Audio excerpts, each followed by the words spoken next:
polls this morning that paint a bit of a different picture of the presidential race than we have seen lately. A new poll from Marist and NPR puts President Biden up 2 points over Donald Trump, and Marquette has the president ahead by 4. With us now, Republican strategist Rena Shaw and Democratic strategist Simon Rosenberg, who was just the subject of a New York Times profile titled, "Many Democrats Are Worried Trump Will Beat Biden. This one isn't." I think we have a picture of that headline somewhere. There you go. There it is. Simon, thanks so much. I want to start with you because the crux of a lot of this profile from Adam DeGurney, which was terrific, by the way, is you say, don't believe the polls. All those polls that have said Donald Trump is ahead of President Biden, don't believe them. Does that mean you don't believe these new ones that show Biden ahead either? It's a great question, John. No, I think, listen, here's how I see the election right now. Joe Biden is a good president. The country is better off. The Democratic Party is strong in winning elections all across the country. And the Republicans have Trump, who's the ugliest political thing that we've ever seen in modern American history. And I think that when we push all these things forward as we get deeper into the general election, I think there's a quiet confidence with Democrats that as voters wake up and start paying attention, that things will improve for us. And that's exactly what we're seeing in these recent round of polls, right? There's no question that Trump 2 months ago had a slight advantage. That's no longer true. There are now 16 national polls taken since the end of February that have Biden ahead, more than have Trump ahead. And so we feel good about where we are. We have a lot of work to do. But at the beginning of this general election, I would much rather be us than them as we head towards November. Well, Rena, I will note the Wall Street Journal, not to be overly focused on polls, just had a poll of 7 swing states. Trump was ahead in 6 out of the 7. And inside that poll, you also saw some weakness in the Democratic coalition among Black and Latino voters, young voters upset about the situation in Gaza. So what is or isn't Simon seeing right there?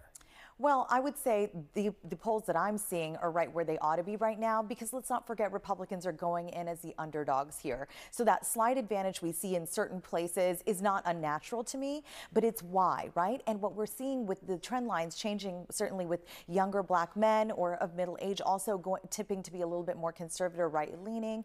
And then also the foreign conflicts really impacting that Gen Z sentiment. And let's not forget who delivered the White House for Biden-Harris. It was Gen Z. So of course, both parties are going to try to turn out their bases. But when you're looking at the Republican side, what through line are they really going to follow? That's the question for me, because I'm not seeing exactly where the strategy is right now. I'm seeing a by the week shift. This week it's talking abortion, which I disagree with. I think the Trump campaign would be better off to, again, keep going on the economy and the border, but unsurprising to me where we sit right now. How much of a problem is Gaza, Simon, for the Democratic Party and for President Biden specifically?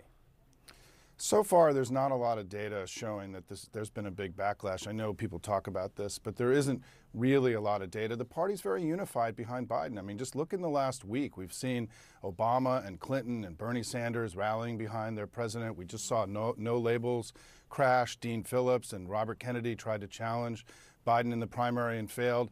Joe Biden, I've been doing this for over 30 years. Joe Biden, the party is very unified behind Joe Biden. Look, we have work to do. I'm not being Pollyannish here. I mean, we're not exactly where we want to be. And there are going to be challenges along the way. And I think the Israel-Gaza issue is a challenge and not a threat to Joe Biden. It's like any challenge in a campaign. You've got to manage it, and he's going to manage it well. I think he has. I think he's been very aggressive in trying to make look what he's done with Bibi, right? He's broken with Bibi. He's put pressure on them. He's negotiated a ceasefire. So I think this is going to be one of the issues in a broad campaign. But I feel very good about where we are right now, and particularly in the last few weeks. There's no question that that polling is moving in our direction. We're raising much more money than they are. We're unified.